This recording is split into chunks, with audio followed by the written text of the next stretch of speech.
রাজচন্দ্র দাস, এবার ঈশ্বরও আমার পাশে। আমি তোমার সব সম্পত্তি কেড়ে নেব, আর তুমি শুধু চুপচাপ দেখবে। আমার ছেলে কাঁদবে, আবার কাঁদবে, কথা কইবে, বড় হবে। রঘুবীর আমার প্রার্থনা শুনবেন, আমি জানি।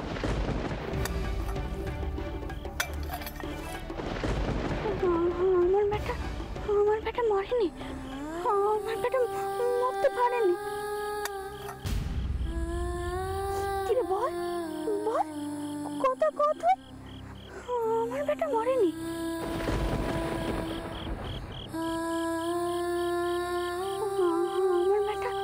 আমার বেটা মরেনি, আমার বেটা মরেনি।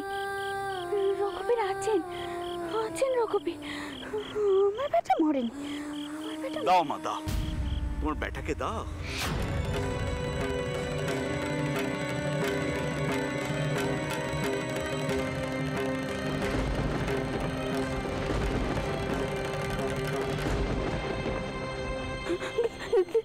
কে তুমি? সরে যাও বলছি, চলে যাও আমার কাছ থেকে, চলে যাও। যাবো তো, তোমার বেটাকে আগে দাও, মাটি দিই তাকে। কি বলছো তুমি? কি বলছো? আমার বেটা মারা গেছে? না আমার বেটা মরেনি, আমার বেটা মরেনি। রঘুবীর তাকে রক্ষা করবেন, আমার বেটা মরেনি। কে বলেছে তোমার ছেলে মরেছে? শুধু এই শরীরে পরাণটুকু নেই মা। মা, আত্মা যে কখনো মরে না। কোনো অস্ত্র আত্মাকে ছেদ করতে পারে না, কোনো আগুন তাকে পোড়াতে পারে না, জলেও সে ডোবে না, বায়ুও তাকে ওড়াতে পারে না। তাই তোমার বেটা আছে, শুধু এই দেহে সে নেই। কি করবে এই দেহ আঁকড়ে ধরে? দাও দাও মা দাও, ওকে আমাকে দাও। দাও মা, ওকে দাও। মা, এই পার্থিব কষ্ট থেকে উপরে ওঠো। তোমার এই জীবন এই সামান্য কষ্টের জন্য নয় মা। দাও মা, ওকে আমার কাছে দাও।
রানী, রানী, রানী,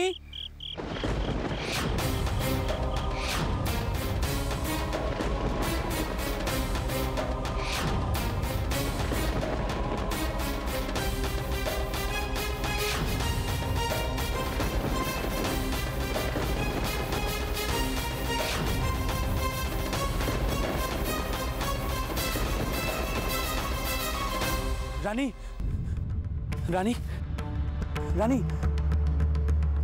এই দেখো আমি। রানী,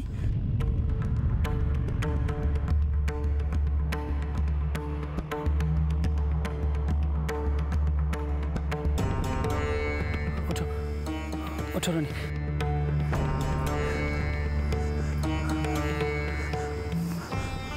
ওঠো, ওঠো। তুমি এখানে এলে কি করে? আর আমাদের বেটাকে মাটিতে কে শোয়ালো? রঘুবীর আমাকে পেলেননি, পেলেননি আমাকে। সে আছে, আত্মা কখনো মরেনি। আমাদের বেটা রঘুবীরের কাছে আছে। আমার মনে আর কোনো ক্ষেত নেই, কোনো ক্ষেত নেই। রানী, ঘরে চলো রানী। দেখো, আমি যে তোমার সব কথা বুঝতে পারছি তা নয়, কিন্তু আমার মন বলছে আমাদের বেটা যেখানে আছে সেখানে সে ভালো আছে। আর তাছাড়া আমাদের তো অন্য সন্তান আছে রানী। সম্পত্তি রক্ষা করতে পারবে না বলে তারা তো কম কিছু নয় রানী।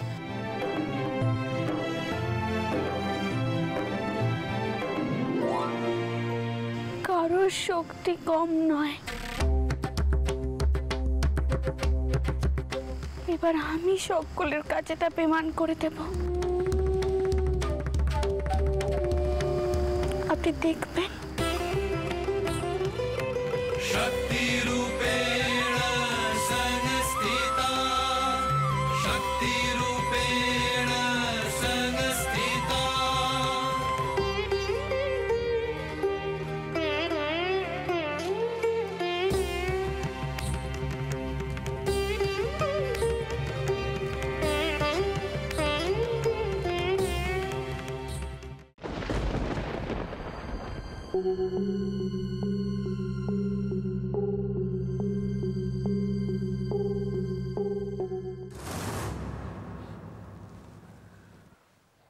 মারমশাই, আপনি একটু এদিকে আসুন।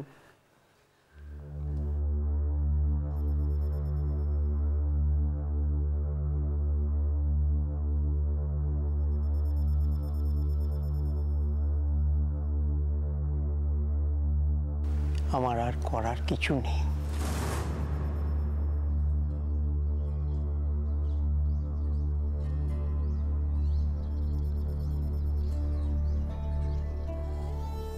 আমি সাধ্যমতো চেষ্টা করেছি, কিন্তু কারো ডাক এলে তাকে আটকানোর সাধ্য তো আমার নেই। এই বয়সে শোকটা সামলাতে পারলেন না।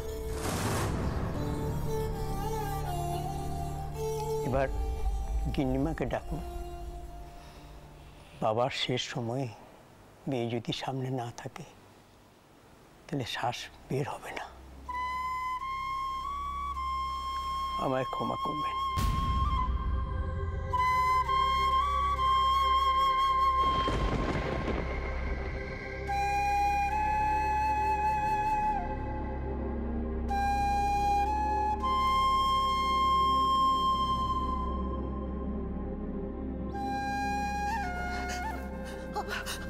পিতরা, পিতরা কবে চলে গেল কেন?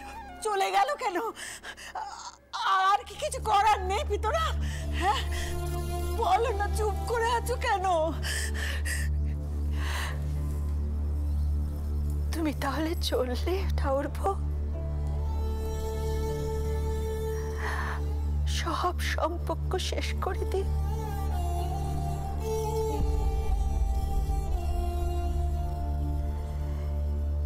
একে একে সব সম্পর্কই তো শেষ হচ্ছে। বাবা মশাই, বাবা মশাই, এখন এখন কেমন আছেন আপনি বাবা মশাই? এই শোকের সময় আপনিও যদি আমার ছেড়ে চলে যান, এই বিপদে আমি কার কাছে গিয়ে দাঁড়াবো?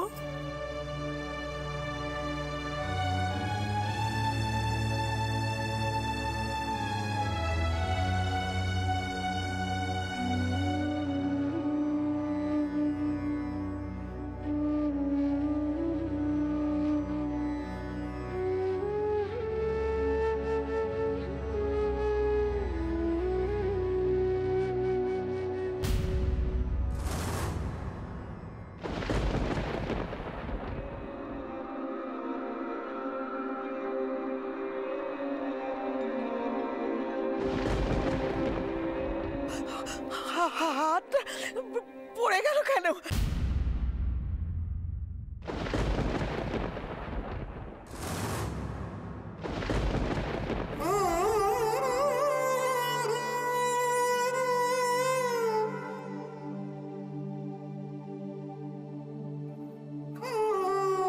মামাশাই, মামাশাই, কথা বলুন, কথা বলুন।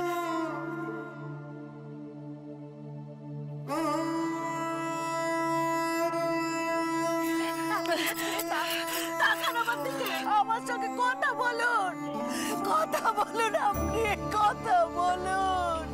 মামাশাই, কথা বলুন না মামাশাই। গন্তি চিড়ে দিলে ভাই।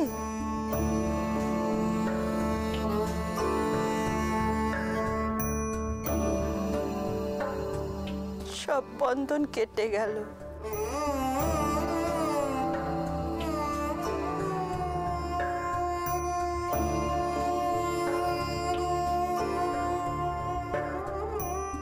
পিতরাম, সবাইকে কপর দে। বাড়ির বড় কর্তা নেই।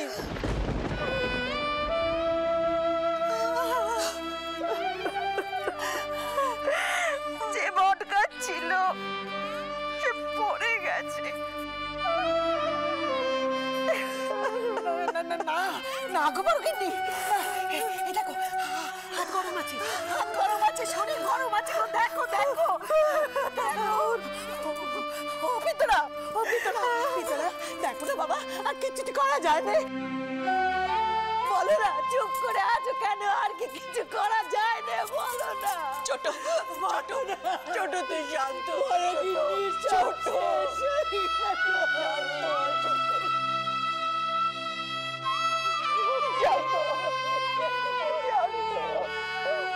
সব শেষ হয়ে গেল।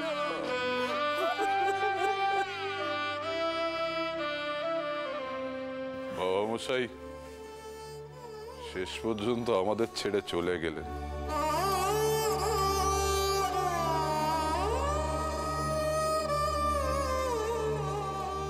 আমি নিজেকে কোনোদিন ক্ষমা করতে পারবো না। চন্দ্রের ব্যাটার মুখ আমি বাবা মশাইকে দেখাতে পারলাম না।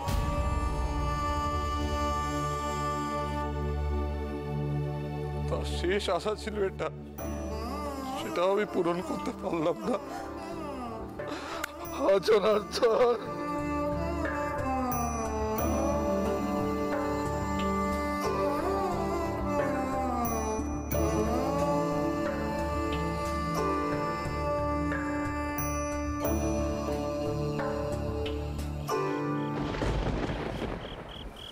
রানী,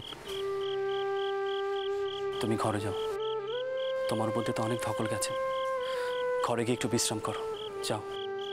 আর আপনি? আমি একটু মান্না বাড়ি যাব। আমাদের বেটা মারা গেছে বলে দাদামশাই একেবারে ভেঙে পড়েছেন। তাকে বোঝাতে হবে, বোঝাতে হবে। এইভাবে ভেঙে পড়লে চলবে না। যাও, ঘরে যাও। বউ, কোথায় গেছিলে? চন্দন, চন্দন শিগগিরই মান্না বাড়ি যাও। খুড়োমশাই, খুড়োমশাই দেহ রেখেছে।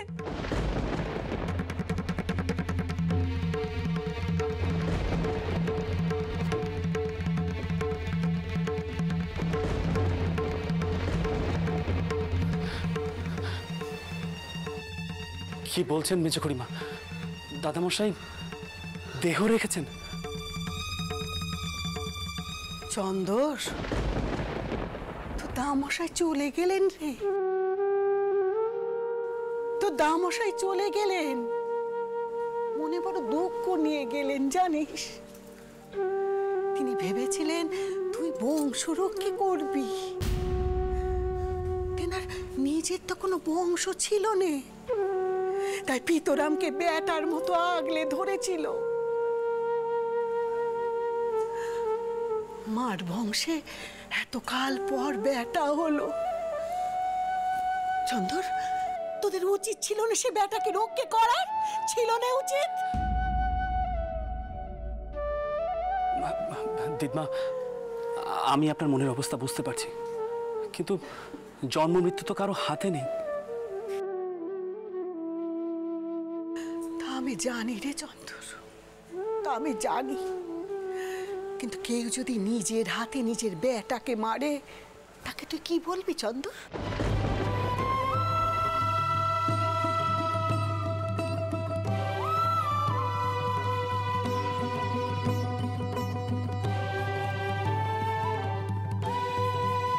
দিদমা, আমি জানি তো তুই মানবি না। তুই সব সময় যেমন বউয়ের দোষ থেকে এসেছিস, এই ক্ষেত্র তাই করবি।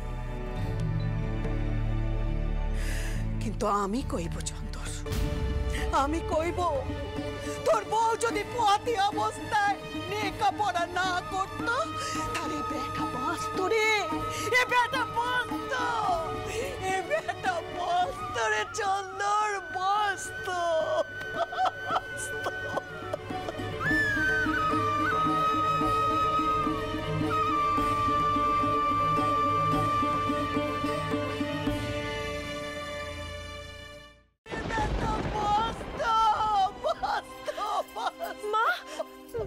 মা, তুমি এখানে কেন চলে এলে মা? বাবা মশাইয়ের পাশ থেকে এখানে কেন চলে এলে তুমি মা? চলো ভেতরে চলো, মেজো মাকে ভেতরে নিয়ে যা, চল। দাঁড়া ঝুঁকি, দাঁড়া।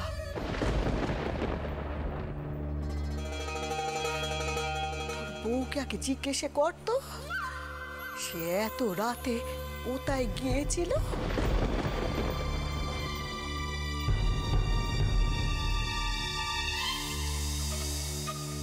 এই বউ এই বাড়িতে আসার পর থেকে একটার পর একটা অশরীর কাণ্ডই ঘটিয়েছে, আর তার ফল ভোগ করতে হচ্ছে এই সংসারকে।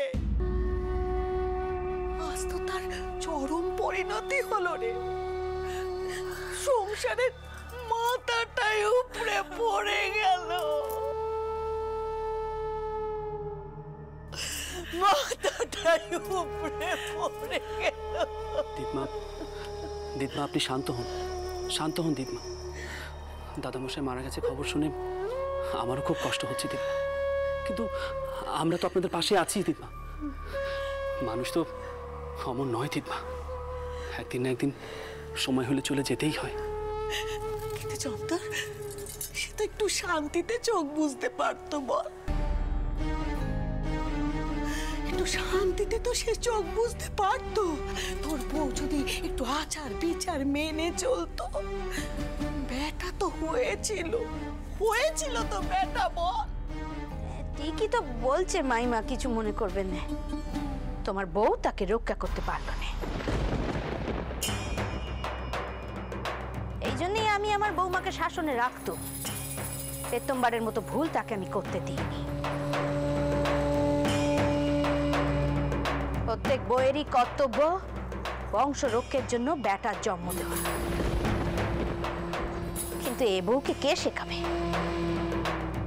লক্ষ্মীমন্ত বউ কি না? কিছু বলতে গেলে দিদি আবার ছোট, চুপ করে থাক।